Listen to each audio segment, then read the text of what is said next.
Hello दोस्तों। आज हम सुनने जा रहे हैं मुंशी प्रेमचंद्र की कहानी कफ़न। क्या आपने कभी सोचा है कि गरीबी और लाचारी किस हद तक एक इंसान को अमानवीय बना सकती है। आज हम बात कर रहे हैं मुंशी प्रेमचंद्र की कालजयी कहानी कफ़न की, जो आपको झकझोर कर रख देगी। ये कहानी है घीसू और माधव की। बाप और बेटा दोनों ही बेहद आलसी, कामचोर और बेफिक्र लोग। ना काम करते हैं ना फिक्र करते हैं। घर में खाने को कुछ नहीं, मगर मेहनत करना इन्हें मंजूर नहीं। झोपड़ी के दरवाजे पर बाप और बेटा दोनों एक बुझे हुए अलाव के सामने खामोश बैठे हुए थे, और अंदर बेटे की नौजवान बीवी बुधिया दर्द ज़ेह में पछाड़े खा रही थी, और रह रहकर उसके मुंह से ऐसी दिल खराश सदा निकलती थी कि दोनों कलेजा थाम लेते थे। जाड़ों की रात थी, फ़ज़ा सन्नाटे में गर्क, सारा गांव तारीकी से जज्ब हो गया था। घीसू ने कहा, मालूम होता है बचेगी नहीं, सारा दिन तड़पते हो गया, जा देख तो आ। माधव दर्दनाक लहजे में बोला, मरना ही है तो जल्दी मर क्यों नहीं जाती, देख कर क्या आऊँ। तू बड़ा बेदर्द है बे। साल भर जिसके साथ जिंदगानी का सुख भोगा, उसी के साथ इतनी बेवफाई। तो मुझसे तो उसका तड़पना और हाथ पांव देख पटकना नहीं देखा जाता। चमारों का कुनबा था और सारे गांव में बदनाम। घेसो एक दिन काम करता तो 3 दिन आराम। माधव इतना कामचोर था कि घंटे भर काम करता तो घंटे भर चिलम पीता, इसलिए उसे कोई रखता ही न था। घर में मुट्ठी भर अनाज भी मौजूद हो तो उसके लिए काम करने की कसम थी। जब दो एक फाके हो जाते तो घीसू दरख्तों पर चढ़कर लकड़ी तोड़ लाता और माधव बाजार से बेच लाता, और जब तक वो पैसे रहते दोनों इधर उधर मारे मारे फिरते। जब फाके की नौबत आ जाती तो फिर लकड़ियां तोड़ते या कोई मजदूरी तलाश करते। गांव में काम की कमी न थी, काश्तकारों का गांव था। मेहनती आदमी के लिए 50 काम थे, मगर उन दोनों को लोग उसी वक्त बुलाते थे जब दो आदमियों से एक का काम पाकर भी कनाअत कर लेने के सिवा कोई और चारा ना होता। काश दोनों साधु होते तो उन्हें कनाअत और तवक्कुल के लिए ज़ब्ते नफ्स की मुतल्लक ज़रूर ना होती। ये उनकी खल्की सिफत थी। अजीब ज़िंदगी थी उनकी। घर में मिट्टी के 2-4 बर्तनों के सिवा कोई आसासा नहीं। फटे चीथड़ों से अपनी उर्रानी को ढाके हुए, दुनिया की फिक्रों से आज़ाद, कर्ज से लदे हुए, गालियाँ भी खाते, मार भी खाते, मगर कोई गम नहीं। मिस्कीन इतने कि वसूली से मुतल्लक उम्मीद न होने पर लोग उन्हें कुछ न कुछ कर्ज दे देते थे। मटर या आलू की फसल में खेतों से मटर या आलू उखाड़ लाते और भून भून कर खाते, या दिन में 10-5 ईख तोड़ लाते और रात को चूसते। घीसू ने इसी जाहिदाना अंदाज में 60 साल की उम्र काट दी, और माधव भी सआदतमंद बेटे की तरह बाप के नक्शे कदम पर चल रहा था, बल्कि उसका नाम और भी रोशन कर रहा था। उस वक्त भी दोनों अलाव के सामने बैठे हुए आलू भून रहे थे, जो किसी खेत में खोद लाए थे। घीसू की बीवी को तो मुद्दत हुई इंतकाल हो गया था। माधव की शादी पिछले साल हुई थी। जब से ये औरत आई थी, उसने इस खानदान में तमद्दुन की बुनियाद डाली थी। पिसाई करके, घास छीलकर वो सेर भर आटे का इंतज़ाम कर लेती थी और इन दोनों बेगैरतों को दोज़ख भरती थी। जब से वो आई, ये दोनों और भी आराम तलब और आलसी हो गए थे, बल्कि कुछ अकड़ने भी लगे थे।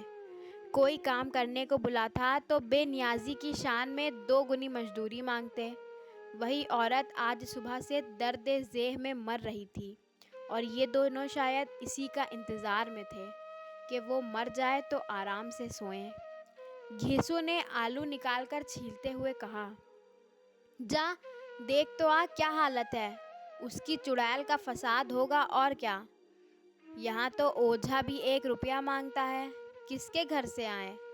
माधव का अंदेशा था कि वो कोठरी में गया तो घेसू आलूओं का बड़ा हिस्सा साफ कर देगा।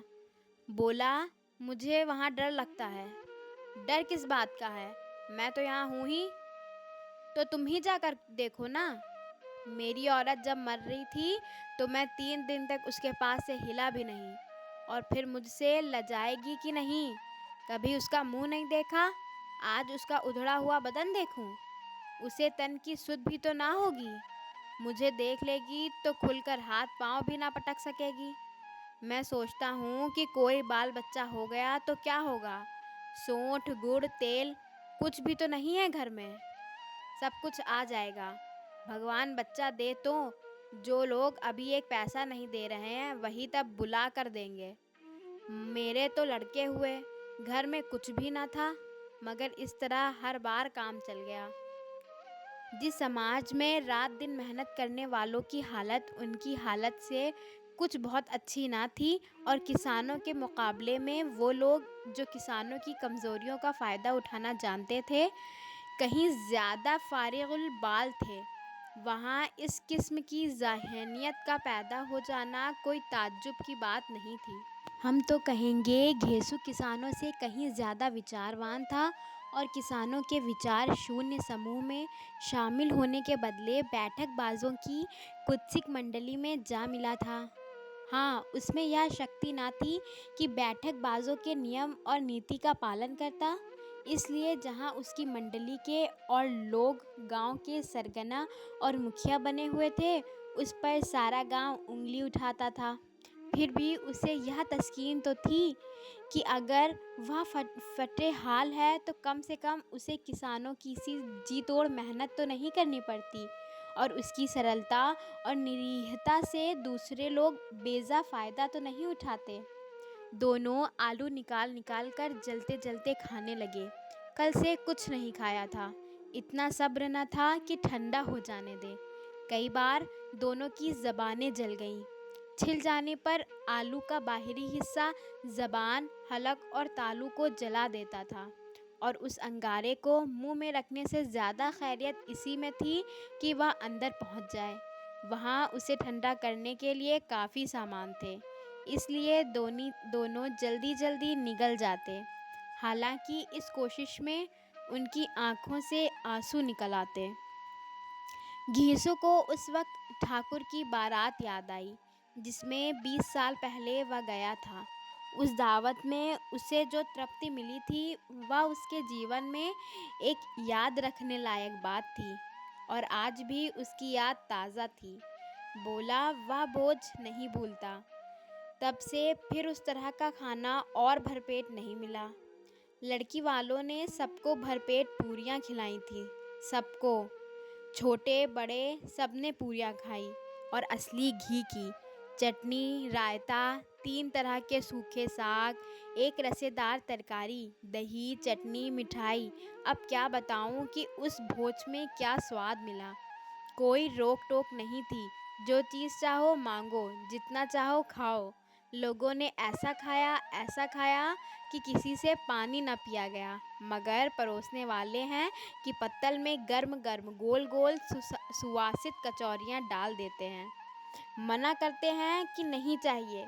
पत्तल पर हाथ रखे हुए थे, मगर वह है कि दिए जाते हैं। और जब सबने मुंह धो लिया तो पान इलायची भी मिली, मगर मुझे पान लेने की कहाँ सुध थी। खड़ा हुआ ना जाता था। चटपट जाकर अपने कंबल में लेट गया। ऐसा दिल दरियाव था वह ठाकुर। माधव ने इन पदार्थों का मन ही मन मज़ा लेते हुए कहा, अब हमें कोई ऐसा भोज नहीं खिलाता। अब कोई क्या खिलाएगा, वह ज़माना दूसरा था। अब तो सबको किफ़ायत सूझती है। शादी ब्याह में मत खर्च करो, क्रियाक्रम में मत खर्च करो। पूछो, गरीबों का माल बटोर बटोर कर कहाँ रखोगे। बटोरने में तो कमी नहीं है, हाँ खर्च में किफ़ायत सूझती है। तुमने एक 20 पूरियाँ खाई होंगी। 20 से ज़्यादा खाई थी। मैं 50 खा जाता। 50 से कम मैंने ना खाई होंगी। अच्छा पका था। तू तो मेरा आधा भी नहीं है। आलू खाकर दोनों ने पानी पिया और वहीं अलाव के सामने अपनी धोतियाँ ओढ़कर पाँव पेट में डाले सो रहे, जैसे दो बड़े बड़े अजगर गुंडेलियाँ मारे पड़े हों और बुधिया अभी तक कराह रही थी। सवेरे माधव ने कोठरी में जाकर देखा तो उसकी स्त्री ठंडी हो गई थी। उसके मुंह पर मक्खियाँ भिनक रही थीं। पथराई हुई आंखें ऊपर टंगी हुई थी। सारी देह धूल से लथपथ हो रही थी। उसके पेट में बच्चा मर गया था। माधव भागा हुआ घीसू के पास आया। फिर दोनों जोर जोर से हाय हाय करने और छाती पीटने लगे। पड़ोस वालों ने यह रोना धोना सुना तो दौड़े हुए आए और पुरानी मर्यादा के अनुसार इन अभागों को समझाने लगे, मगर ज़्यादा रोने पीटने का अवसर न था। कफन की और लकड़ी की फिक्र करनी थी। घर में तो पैसा इस तरह गायब था जैसे चील के घोंसले में मांस। बाप बेटे रोते हुए गांव के जमींदार के पास गए। वह इन दोनों की सूरत से नफरत करते थे। कई बार इन्हें अपने हाथों से पीट चुके थे। चोरी करने के लिए, वादे पर काम पर न आने के लिए। पूछा, क्या है बे घिसुआ, रोता क्यों है? अब तो तू कहीं दिखलाई भी नहीं देता। मालूम होता है इस गांव में रहना नहीं चाहता। घीसू ने जमीन पर सिर रखकर आंखों में आंसू भरे हुए कहा, सरकार, बड़ी विपत्ति में हूँ। माधव की घरवाली रात को गुजर गई। रात भर तड़पती रही सरकार। हम दोनों उसके सिरहाने बैठे रहे।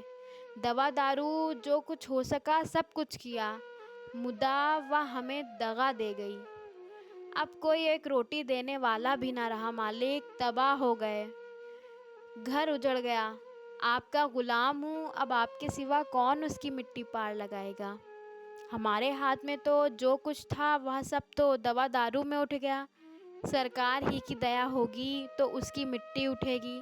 आपके सिवा किसके द्वार पर जाऊं? जमींदार साहब दयालु थे, मगर घेसू पर दया करना काले कंबल पर रंग चढ़ाना था। जी में तो आया कह दें, चल दूर हो यहाँ से। यूं तो बुलाने से भी नहीं आता। आज जब गरज पड़ी है तो आकर खुशामद कर रहा है, हरामखोर कहीं का बदमाश। लेकिन यह क्रोध या दंड देने का अवसर नहीं था। जी में कुड़ते हुए 2 रुपए निकाल कर फेंक दिए, मगर सांत्वना का एक शब्द भी मुंह से न निकला। उसकी तरफ ताका तक नहीं, जैसे सिर का बोझ उतारा हो। जब जमींदार साहब ने 2 रुपए दिए तो गांव के बनिए महाजनों को इनकार का साहस कैसे होता। घेसू जमींदार का नाम का ढिंढोरा भी पीटना खूब जानता था। किसी ने 2 आने दिए, किसी ने 4 आने। 1 घंटे में घेसू के पास 5 रुपए की अच्छी रकम जमा हो गई। कहीं से अनाज मिल गया, कहीं से लकड़ी। और दोपहर को घीसू और माधव बाजार से कफन लाने चले। इधर लोग बांस वांस काटने लगे। गांव की नर्मदिल स्त्रियां आ आकर लाश देखती थीं और उसकी बेकसी पर 2 बूंद आंसू गिराकर चली जाती थीं। बाजार में पहुंचकर घेसू बोला, लकड़ी तो उसे जलाने भर की मिल गई है, क्यों माधव? माधव बोला, हाँ लकड़ी तो बहुत है, अब कफन चाहिए। तो चलो कोई हल्का सा कफन ले लें। हाँ और क्या, लाश उठते उठते रात हो जाएगी। रात को कफन कौन देखता है। कैसा बुरा रिवाज है कि जिसे जीते जी तन ढांकने की चिथड़ा भी ना मिले, उसे मरने पर नया कफन चाहिए। कफन लाश के साथ जल ही तो जाता है, और क्या रखा रहता है। यही 5 रुपए पहले मिलते तो कुछ दवा दारू कर लेते। दोनों एक दूसरे के मन की बात ताड़ रहे थे। बाजार में इधर उधर घूमते रहे। कभी इस बाजार की दुकान पर गए तो कभी उसकी दुकान पर। तरह तरह के कपड़े, रेशमी और सूती देखे, मगर कुछ जचा नहीं। यहाँ तक कि शाम हो गई। तब दोनों न जाने कैसे दैवी प्रेरणा से एक मधुशाला के सामने जा पहुँचे और जैसे किसी पूर्व निश्चित व्यवस्था से अंदर चले गए। वहाँ जरा देर तक दोनों असमंजस से खड़े रहे। फिर घीसू ने गद्दी के सामने जाकर कहा, साहू जी, एक बोतल हमें भी देना। इसके बाद कुछ चिखौना आया, तली हुई मछली आई और दोनों बरामदे में बैठकर शांतिपूर्वक पीने लगे। कई कुज्जियाँ ताबड़तोड़ पीने के बाद दोनों सरूर में आ गए। घेसू बोला, कफन लगाने से क्या मिलता, आखिर जल ही तो जाता, कुछ बहू के साथ तो ना जाता। माधव आसमान की तरफ देखकर बोला, मानो देवताओं को अपनी निष्पापता का साक्षी बना रहा हो। दुनिया का दस्तूर है, नहीं लोग बामनों को हजारों रुपए क्यों दे देते हैं? कौन देखता है परलोक में मिलता है या नहीं? बड़े आदमियों के पास धन है, फूकें, हमारे पास फूकने को क्या है? लेकिन लोगों को जवाब क्या दोगे? लोग पूछेंगे नहीं कफन कहाँ है? घेसू हंसा, अबे कह देंगे कि रुपए कमर से खिसक गए, बहुत ढूंढा मिले नहीं। लोगों को विश्वास ना आएगा, लेकिन फिर वही रुपए देंगे। माधव भी हंसा, इस अनपेक्षित सौभाग्य पर बोला, बड़ी अच्छी थी बेचारी, मरी तो खूब खिला पिलाकर, आधी रात से ज़्यादा उड़ गई। घीसू ने 2 सेर पूरियाँ मंगाई, चटनी, अचार, कलेजियाँ। शराब खाने के सामने ही दुकान थी। माधव लपक कर 2 पत्तलों में सारे सामान ले आया। पूरा 1.5 रुपया खर्च हो गया, सिर्फ थोड़े से पैसे बचे रहे। दोनों इस वक्त इस शान में बैठे पूरियाँ खा रहे थे जैसे जंगल में कोई शेर अपना शिकार उड़ा रहा हो। न जवाबदेही का खौफ था, न बदनामी की फिक्र। इन भावनाओं को उन्होंने बहुत पहले ही जीत लिया था।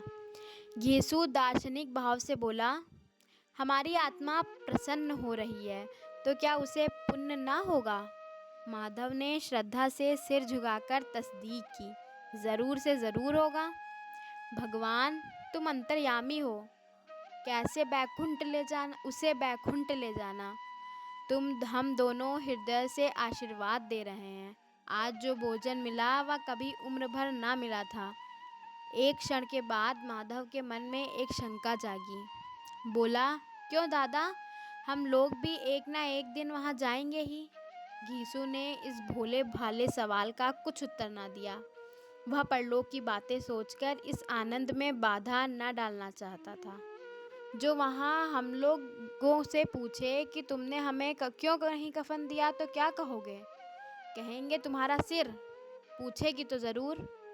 तो कैसे जानता है कि उसे कफन ना मिलेगा? तू मुझे ऐसा गधा समझता है?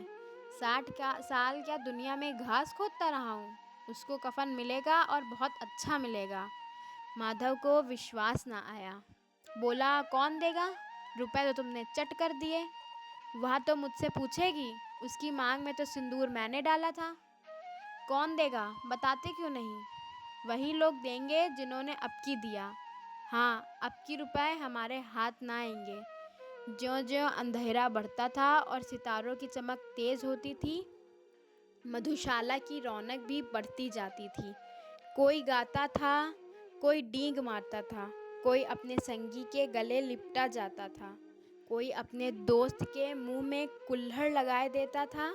वहाँ के वातावरण में सुरूर था, हवा में नशा।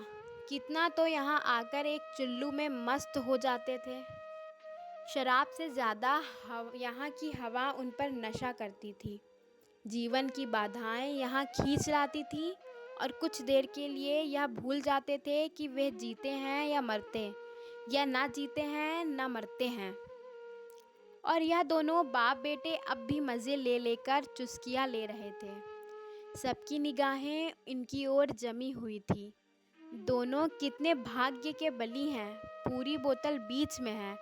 भरपेट खाकर माधव ने बची हुई पूरियों का पत्तल उठाकर एक भिखारी को दे दिया, जो खड़ा इनकी ओर भूखी आंखों से देख रहा था और देने के गौरव, आनंद और उल्लास का अपने जीवन में पहली बार अनुभव किया।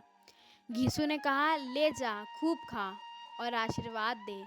जिसकी कमाई है वह तो मर गई, मगर तेरा आशीर्वाद उसे ज़रूर पहुँचेगा। रोए रोए से आशीर्वाद दो। बड़ी गाढ़ी कमाई के पैसे हैं। माधव ने फिर आसमान की तरफ देखकर कहा, वह बैकुंठ में जाएगी दादा, बैकुंठ की रानी बनेगी। यीशु खड़ा हो गया और जैसे उल्लास की लहरों में तैरता हुआ बोला, हाँ बेटा, बैकुंठ में जाएगी। किसी को सताया नहीं, किसी को दबाया नहीं, मरते मरते हमारी ज़िंदगी की सबसे बड़ी लालसा पूरी कर गई। वह ना बैकुंठ जाएगी तो क्या ये मोटे मोटे लोग जाएंगे, जो गरीबों को दोनों हाथों से लूटते हैं और अपने पाप को धोने के लिए गंगा में नहाते हैं और मंदिरों में जल चढ़ाते हैं। श्रद्धालुओं का यह रंग तुरंत ही बदल गया। अस्थिरता नशे की खासियत है। दुख और निराशा का दौरा हुआ। माधव बोला, मगर दादा, बेचारी ने जिंदगी में बड़ा दुख भोगा, कितना दुख झेलकर मरी। वह आंखों पर हाथ रखकर रोने लगा, चीखें मार मार कर। यीशु ने समझाया, क्यों रोता है बेटा? खुश हो कि वह माया जाल से मुक्त हो गई, जंजाल से छूट गई। बड़ी भाग्यवान थी जो इतनी जल्दी माया मोह के बंधन तोड़ दिए। और दोनों खड़े होकर गाने लगे, ठगिनी क्यों नैना झमकावे ठगिनी। पियक्कड़ों की आंखें इनकी ओर लगी हुई थी और यह दोनों अपने दिल मस्त गाए जाते थे।